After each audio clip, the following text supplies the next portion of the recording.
नाजरीन आदाब। मौर्रिखा 14 मई 2023 मुताबिक 23 शव्वाल मुकर्रम 1444 हिजरी के अवधनामा वाइस एडिशन में आपका खैर मकदम है।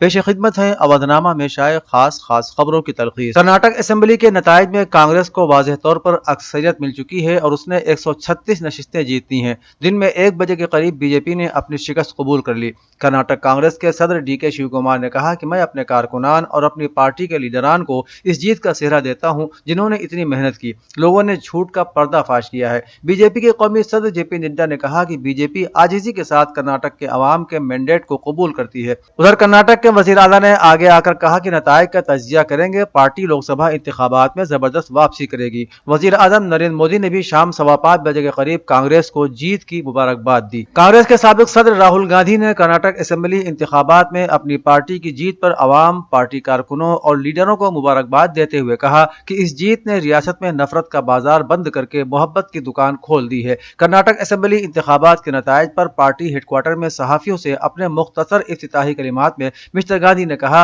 कि कर्नाटक में नफरत का बाजार बंद हो गया है और मोहब्बत की दुकान खुल गई है। काबिल जिक्र है कि मिस्टर गांधी ने अपनी भारत जोड़ो यात्रा में मोहब्बत की दुकान के बारे में बार बार बात की थी। कांग्रेस के साबिक सदर ने कहा कि यह गरीब अवाम की ताकत की जीत है। उन्होंने कहा कि कांग्रेस ने कर्नाटक के अवाम से 5 वादे किए थे। ये 5 वादे काबीना की मीटिंग के पहले दिन पूरे किए जाएंगे। उत्तर प्रदेश बल्दियाती इंतखाबात में हुक्मरान जमात ने मेयर की सभी सीटों पर जीत का परचम लहराया है। इंतखाबात में बीजेपी के 4 उम्मीदवार ऐसे हैं जिन्होंने दोबारा मेयर बनने का शरफ हासिल किया है। इनमें से मुरादाबाद से विनोद अग्रवाल और बरेली से उमेश गौतम और कानपुर से प्रमिला पांडे लगातार दूसरी मरतबा मेयर मुंतखब हुए हैं, जबकि मेरठ से जीत दर्ज करने वाली हरिकांत अहलूवालिया इससे पहले भी 1 मरतबा मेयर रह चुकी हैं।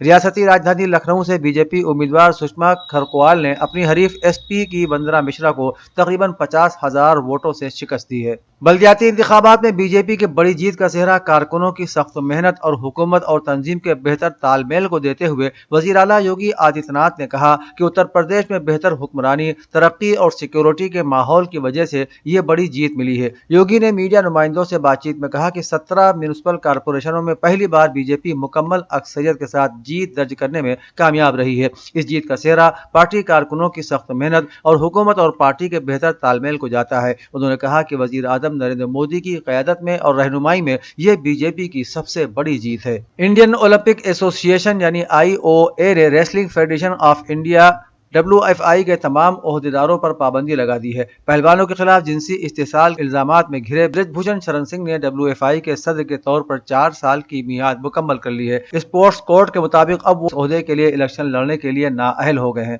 जनवरी में पहलवानों की पहली हड़ताल के वक्त बृजभूषण को खेलों की वजारत से वजारत खेल के मुतालबे पर फेडरेशन की तमाम सरगर्मियों से दूर रहने को कहा गया था। नीज उसका ऑपरेशन IOA के जरिए तश्कील दी गई निगरानी कमेटी को सौंप दिया गया था। पिछले असेंबली इंतखाबात में मुसलमानों ने SP का साथ दिया था, लेकिन SP को इख्तिदार नहीं मिल सका। ऐसे में BSP मुसलमानों को यह पैगाम देना चाहती थी कि बीजेपी को दलित मुस्लिम एकता के जरिए ही रोका जा सकता है। चुनांचे इस बार BSP ने दलित मुस्लिम कार्ड खेला। मेयर के 17 उम्मीदवारों में से 11 मुसलमानों को टिकट दिए गए। BSP के थिंक टैंक का ख्याल था कि अगर मुसलमान दलितों के साथ आ जाएंगे तो नैया पार हो जाएगी। उसके बावजूद यह हिसाब किताब मुकम्मल तौर पर फ्लॉप साबित हुआ और जब मुसलमान तकसीम हुए तो दलितों ने भी अपने वोट तकसीम किए। पिछले असेंबली इंतखाबात में BSP का सिर्फ 1 MLA जीता था। ऐसे में यह माना जा रहा था कि इस बार BSP सख्त मेहनत कर रही है और बल्दियाती इंतखाबात में उसका बदला लेगी, लेकिन ऐसा नहीं हो सका। समाजवादी पार्टी के सदर अखिलेश यादव ने कहा है कि कर्नाटक से यह पैगाम है कि बीजेपी की मनफी, फिरका परस्त, बदउनवान, खवातीन मुखालिफ समाज में तकसीम करने की सियासत का खात्मा शुरू हो गया है। कर्नाटक इंतखाबात के बाद अखिलेश यादव के मिशन साउथ को तकवीत मिलेगी। हालांकि कर्नाटक में पार्टी खाता खोलने में कामयाब नहीं हुई है, लेकिन वोट बैंक में इजाफा जरूर हुआ है। ऐसे में अब समाजवादी पार्टी ने यहां लोकसभा इंतखाबात की तैयारियां शुरू कर दी हैं। कर्नाटक में समाजवादी पार्टी मुसलसल सरगर्म है। अखिलेश यादव ने भी कर्नाटक से इंजीनियरिंग की तालीम हासिल की है। ऐसे में वो अक्सर कर्नाटक से अपना लगाव जाहिर करते रहते हैं। उत्तर प्रदेश हुकूमत के अक़लियती बहबूद बराए मुस्लिम वक्फ और हज वजीर दानिश आजाद अंसारी ने उत्तर प्रदेश के बल्दियाती इंतखाबात में मिली जबरदस्त कामयाबी पर अवाम को दिली मुबारकबाद पेश करते हुए कहा कि उत्तर प्रदेश के अवाम ने योगी हुकूमत के कामों پر مہر لگائی ہے۔ انہوں نے کہا کہ اتر پردیش کے 17 نگر نگم اور 2 ضمنی انتخابات سمیت بیشتر مقامات پر بھارتیہ جنتا پارٹی کو ملی زبردست کامیابی اس بات کو بتانے کے لیے کافی ہے کہ اتر پردیش کی عوام نے ترقیاتی یافتہ حکومت کے کاموں پر مہر لگائی ہے۔ انہوں نے کہا کہ راجدھانی لکھنؤ میں میئر سمیت 80 وارڈوں میں سبھاسدوں کو ملی کامیابی ہماری سرکار کے ٹھوس کاموں کا کھلا نتیجہ ہے۔ ایرا کالج آف نرسنگ نے 8 مئی سے 12 مئی تک نرسوں کا ہفتہ منایا۔ اس سال نرسوں کے دن کے لیے بین الاقوامی کونسل برائے نرسز کا تھیم ہماری نرسیں ہمارا مستقبل تھا۔ اس موقع پر مہمان خصوصی پروفیسر مریم جے ملک، صدر TNM UP اسٹیٹ، اعزازی vice chancellor professor Abbas Ali Mehdi, vice chancellor professor Farzana Mehdi بھی موجود تھی۔ پروفیسر عباس علی مہدی نے طلباء اور اساتذہ سے اپنے خطاب میں صحت کی دیکھ بھال کے نظام میں نرسوں کی اہمیت پر زور دیا۔ نرسز ویک کی تقریبات کی جھلکیوں میں رنگولی، کوئز مقابلہ، AV ایڈز اور ڈیبیٹ جیسے مختلف مقابلے شامل تھے۔ طلباء کی جانب سے فوڈ فیسٹ یعنی پیٹ پوجا کا بھی انعقاد کیا گیا اور کھانے کے مختلف اسٹالز لگائے گئے۔ بزم اردو کی جانب سے آج تعلیم گاہ نسواں انٹر کالج جگت روڈ پہ ہولی اور عید ملن کا انعقاد کیا گیا۔ پروگرام کا مقصد بھائی چارہ اور یکجہتی کا پیغام دینا تھا۔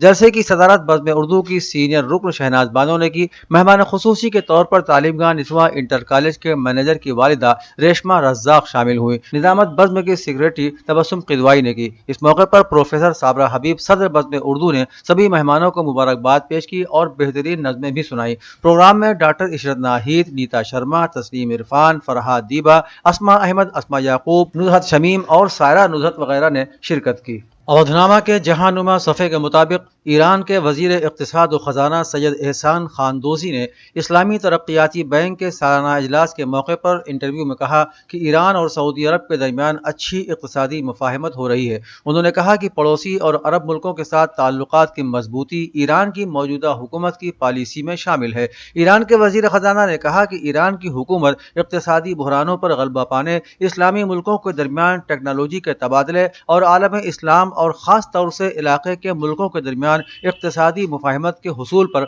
خاص طور سے توجہ دے رہی ہے۔ لاہور ہائی کورٹ نے پاکستان تحریک انصاف وسطی پنجاب کی صدر یاسمین راشد سمیت PTI کی 17 خواتین کارکنان کی نظر بندی ختم کر کے رہا کرنے کا حکم دیا ہے۔ جسٹس صفدر سلیم شاہد نے PTI کی خواتین ورکرز کی نظر بندی کا نوٹیفیکیشن معطل کرتے ہوئے انہیں فوری رہا کرنے کا حکم دیا۔ عدالت نے ہدایت کی کہ اگر ڈاکٹر یاسمین راشد سمیت زیر حراست خواتین کسی فوجداری مقدمے میں مطلوب نہیں ہیں تو انہیں فوری طور پر رہا کیا جائے۔ واضح رہے کہ تحریک انصاف کے چیئرمین عمران خان کی گرفتاری کے بعد ملک بھر میں ہنگامے پھوٹ پڑے تھے، جس کے بعد ان کی پارٹی کے متعدد رہنماؤں کو نقص امن کے خطرے کے پیش نظر حراست میں لے لیا گیا تھا۔ اسرائیل نے مقبوضہ دریائے اردن کے مغربی کنارے پر گزشتہ برس قتل ہونے والی صحافی شیرین ابو عاقلہ کے لیے معذرت کی ہے۔ اسرائیلی فوج کے ترجمان ڈینیل ہوگاری نے قطری میڈیا الجزیرہ کے رپورٹر کو جھڑپوں کی کوریج کے دوران سر پر گولی لگنے کے واقعے پر معذرت کی۔ انہوں نے اس کے علاوہ یہ بھی بتایا کہ ابو عاقلہ ایک تجربہ کار صحافی تھی۔ انہوں نے اس بات کا دعویٰ کیا کہ اسرائیل جمہوری اقدار اور پریس آزادی کو قدر کی نگاہ سے دیکھتا ہے۔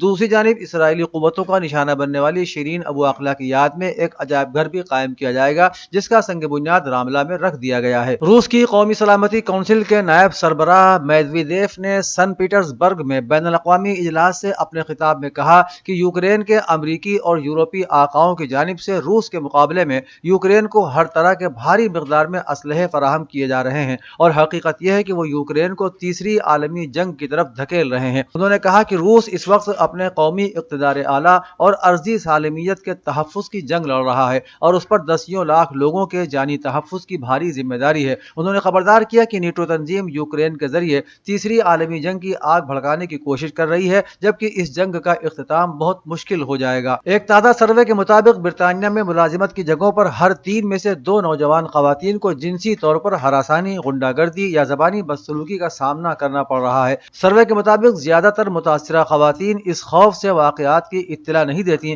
کہ ان پر یقین نہیں کیا جائے گا یا پھر اس سے ان کے پیشہ ورانہ تعلقات اور کیریئر کے امکانات کو نقصان پہنچ سکتا ہے۔ 1000 خواتین کی آراء پر مشتمل سروے کے مطابق ہر 5 میں سے 3 خواتین نے ملازمت کی جگہ پر اس طرح کے واقعات کی اطلاع دی ہے، لیکن 25 سے 34 سال کی عمر کے درمیان والی خواتین میں یہ شرح 2/3 تک پائی گئی ہے۔ اودھ نامہ میں شائع مضامین کو مکمل طور پر پڑھنے کے لیے اودھ نامہ کی ویب سائٹ www.avodhnama.com پر وزٹ کریں اور ای پیپر پر کلک کریں۔